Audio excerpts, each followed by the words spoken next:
Good evening and welcome to WANA Live, the reading series of the Writers Association of Northern Appalachia.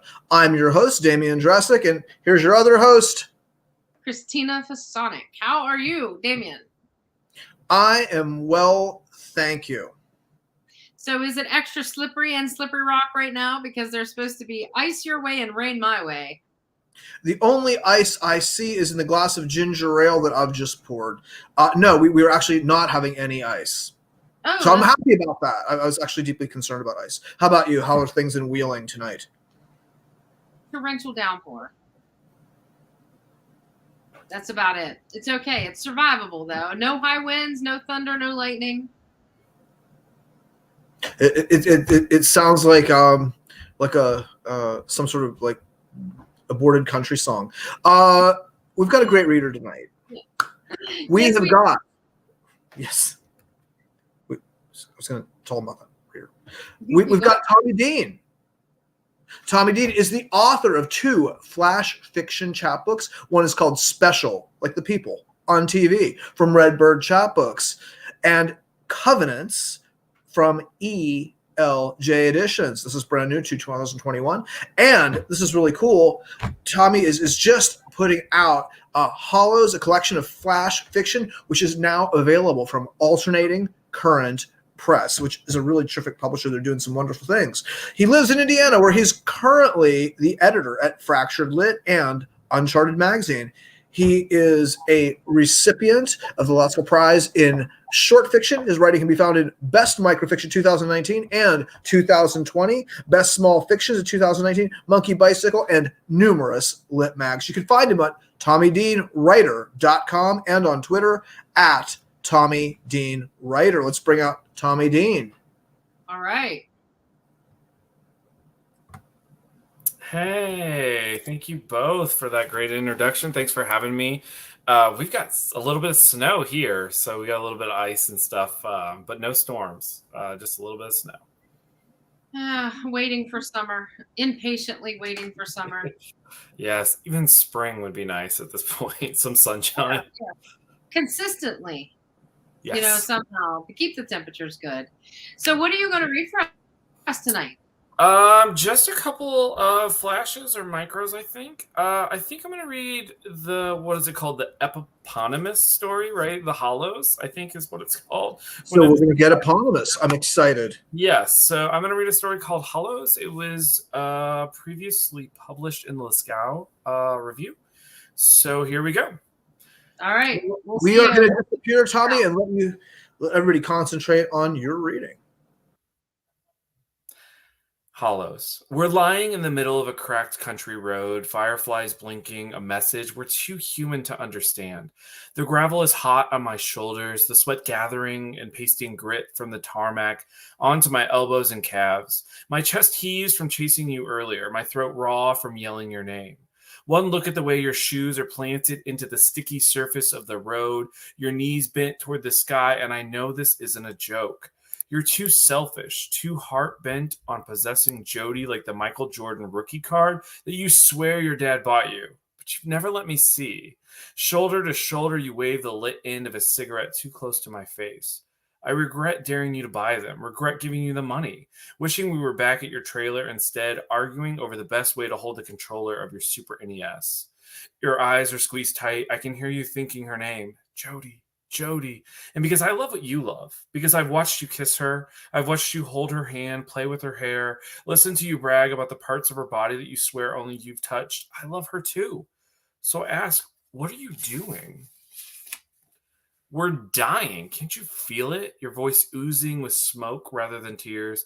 No, I want to say, but there's a code here, a puzzle that expects something of me from me if I want to be your friend. But I feel alive too full of promises I've unwittingly made to myself, promises that I'm just starting to see you won't keep. Your mother lets you stay out all night on weekends while she looks for a new ex-husband. You're 16 years old and she considers you adult enough to make your own mistakes. Heartbreak, it seems, is in your blood, passed down through a broken-limbed family tree that shakes its seeds into the wind, sprouting new relatives every fresh wedding season. Basketballs glancing off the rim, car doors slamming, bike tires whizzing across broken streets, taken over by the whir of crickets. The silence between us gathers like old men at the hardware store. Lately, you've been picking fights or not saying much at all, telling me I'll never make it in the NBA, that my voice is too off key to sing along to that song I swear is really for girls anyway. Your other friends, the ones with cars and fathers with drug problems, would rather brag about their factory jobs and their access to alcohol. While I'm left trying to master algebra, waiting for my first kiss, shooting free throw after free throw, wondering when you'll come into town. And as the set of headlights crest the hill, the car steadily downsloping, I look at your clenched eyes and know that this time you might go through with it. All I can think about is the park where you left your basketball, your house key, your jagged teenage heart. Somehow I know that words won't fix this, that it's my turn for bravery. Lying here has been a waste, that I'm more than this friendship, and that maybe you are too. But we're too young to see what's on the other side of our lives. I get to my feet and I stand in the light, the high beams at this angle dominating the road ahead of us, and step over your body. For a second, I'm just another animal caught in the glare of death's future. Rubber shrieks and sears as the car grinds to a stop 3 feet in front of my shins. A voice from talk radio muffled in the cab of the car is drowned out by the squelching of windshield wipers flapping across dry glass. The car horn bleats.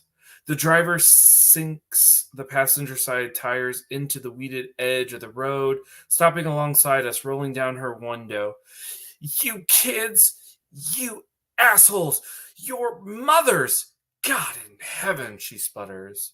You wait until the car rolls farther down the road before you start laughing. Giggles that pop out of your throat like carbonation bubbles in a glass of soda. You look at me, the desperate joy back in your eyes. I reach out my hand, offering to help you, but you don't take it. Don't pout, kid, you say. Nothing wrong with a little show. Am I right? You take off hard, almost skipping toward the park while I watch the taillights of the car enter town, tree leaves shaking overhead. You turn around, walking backward, unafraid of what's in front of you. Come on, you say, as if nothing has happened. I stand there not quite counting, letting the distance between us add up for as long as it can, 30, 40 yards before I start running. And I think I have time to read another one. I'll read this story. It's called Here. It was originally published in New World Writing. Here. We all live poorly here. Use mail-in rebates at the hardware store, get drunk at Sammy's on Friday nights, and let our children run around in their underwear through our front yards.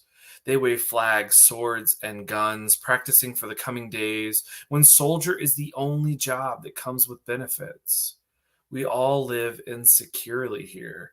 Guns unlocked and loaded, resting oily beneath dusty bed ruffles, front doors with deadbolts and chains, evidence of forced entry too cracked to paint over, pharmacy and liquor store heavily gated and watched by paid by the hour security guards, turtled and bulletproof vests.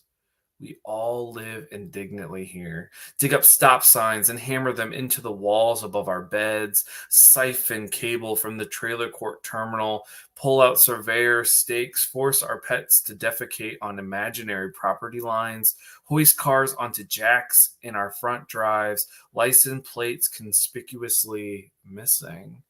We all live rashly here, spending the last of our paychecks on VFW fish fry plates, McDonald's Happy Meals, and the spirits of amnesia, vodka, marijuana, and oxy. We roll through town, timing belts squealing, humming along to 107.3 classic rock, looking anywhere but the fuel gauge, hollering through the striped soul ache of being unknown. We race trains and semis, dart through intersections, collecting unacknowledged badge of goddamn luck, leaving rashes of side panel paint everywhere we go. We all live permanently here. Football Friday nights, performing arts center dance recitals, candlelight vigils for missing tweens, bake sales Saturdays for missions trips and recess equipment, petitions for crosswalks and longer traffic lights, car crashes, lightning strikes, and messy affairs whisper through corn-arrowed fields. We all live ignorantly here, making reference to our ancestors, those who scattered the ashes of cultures they couldn't bring to a caged harmony, claiming a land that was never promised, that seeps with miasmas of chemical cocktails, evolution feasting on its own tail. We stockpile weapons, hell-bent on protecting our ideals of liberty while riding the twin thoroughbreds of abhorrence and distrust, proclaiming an erosive happiness. This, we say, is the only way to live. And maybe one more. Maybe this last one, Approximation of Melody, was published in New Flash Fiction Review, and this is after a story by Meg Pokras called Love Street Blues.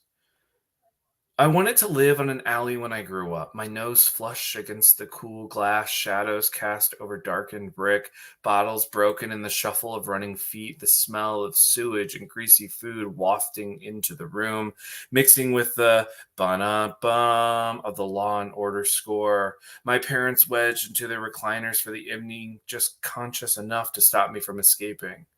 Promises made to ourselves in the night sweat of our own rooms are the lost songs of future geniuses, even if in this house my name is rarely spoken. The guitar was my first love, and I played it until the blood seeped from underneath my fingernails. I strummed the strings on sick days and on weekends when I stayed out too late, my music an approximation of melody. I held the wooden body close, pretended to know what love was, so I could break my own heart until it beat like the powdery wings of a moth convinced by the safety of the light. I grew up pill-addled, sucking the chalky residue of Vicodin and Percocet until the tinnitus of phantom pain rattled in my chest. I pawned my guitar, the strings as slick as the bald tires of my boyfriend's cars, each one adding more miles to a body that had long run out of gas. Hold me by the neck, press on the nodules of my spine, and play my harmony until the world sings along.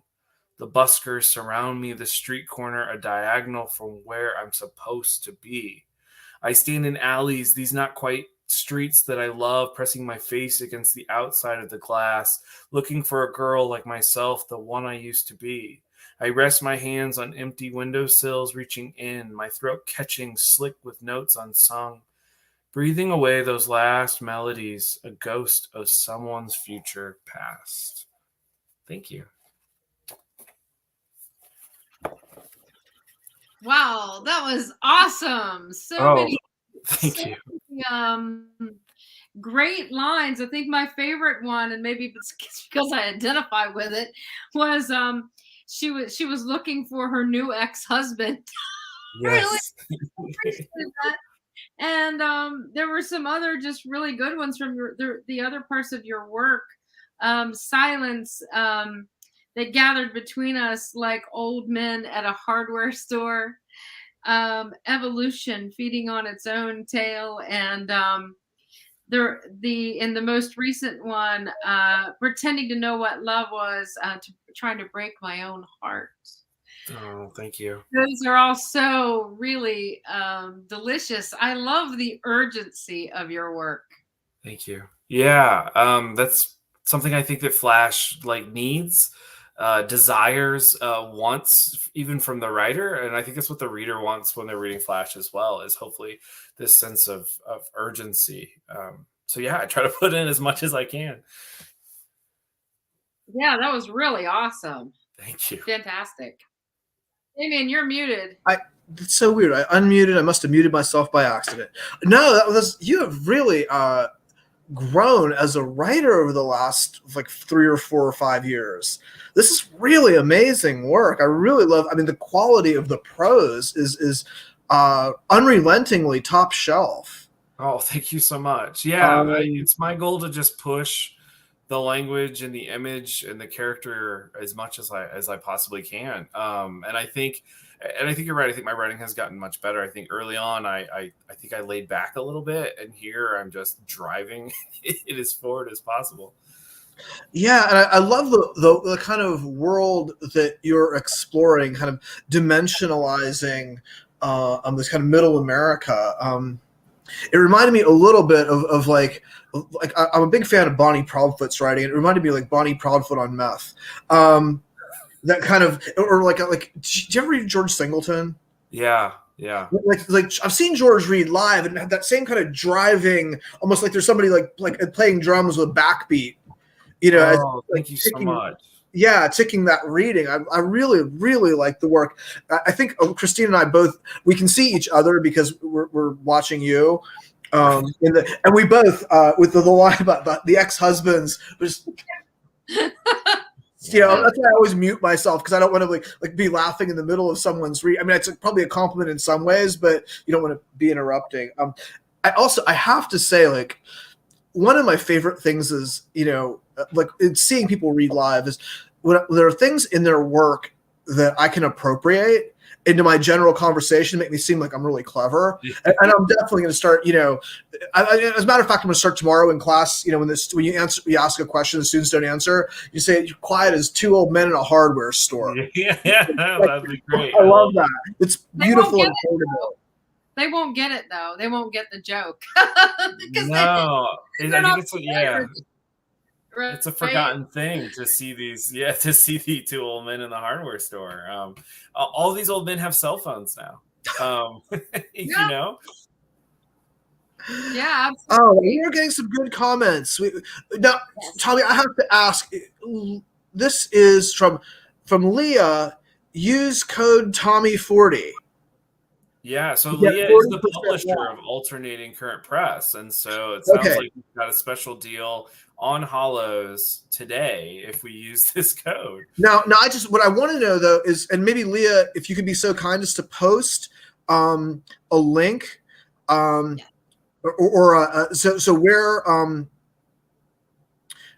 where people need to go to put in Tommy 40 if they're you know, wanting to make a purchase. By the way, Tommy, would you mind holding up Hollows so people can see what they're looking at? Yes, yeah, absolutely. So Leah came up with this fantastic cover image. We talked about colors and stuff, and I just love the purple, and I love the cover. This house that's on this broken trail. I just felt like fits the theme of the stories in the book. So even if like you don't like the writing, like put this on your bookshelf because it's a really beautiful cover. And it'll make you look cool. Yeah, right. I mean, at the very least. So Bart is saying, "Good stuff. I enjoyed your reading." Thank you so much. Maya Chang is saying, "Great stories. Enjoyed everyone." Oh, mine is the best. And Leah is saying, "The stories in this book are so good." And if what we have heard is any indication, I got to agree. I'm confused. I don't see the link that Leah mentioned. I see a message about snow. Yeah, I don't see the link, but we will find it and we'll post it. Rusty Barnes is I almost missed this. Oh my. But Rusty is okay. We will have to copy and paste because the chat doesn't allow active links. Christina, would you be so kind as to? Yes, but it won't allow active links until we're off the broadcast. Okay. Yes. Awesome. And thank you, Rusty, for tuning in, I should say, and for your comments.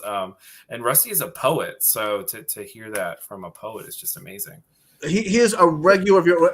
I'm a big fan of Rusty's work. I remember Night Train when I was writing and how the aesthetic of that. I was like, this. I think this journal is publishing some of the, like, there's somebody behind the selecting work that always spoke to me.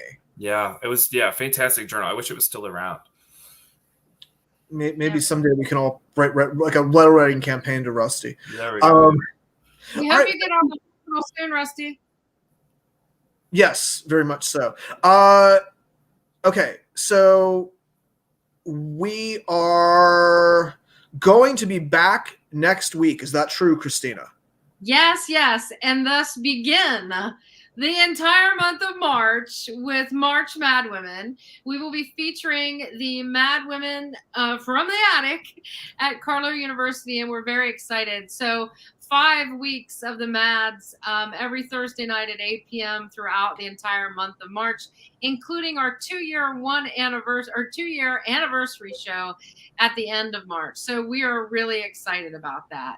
And I see Leah has come back to say that we can use that code Tommy40 on Alternating Currents website. And as soon as the broadcast is over, I'll put a link to the website in there, and it'll be active. Cool.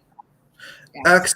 Excellent. Oh, by the way, a WANA Live alum, Jennifer Haig's new book was wonderfully reviewed in the most recent New York Times by Pulitzer Prize winner Richard Russo. So we were really excited. We want to celebrate Jennifer's success. She's a terrific writer and a great person. Yes. All right. Thanks so much, Tommy, for making time to do this. We love that work. It's so good. Thank you so much for the opportunity. Thank you for letting me read. Thanks for inviting me. I love what you guys are doing, and happy 2-year anniversary coming up. That's so exciting. Thank you. Thank you so much. Yeah. Yes. Well, have a good night, everybody. Thank you. Bye. And we'll see you all next week.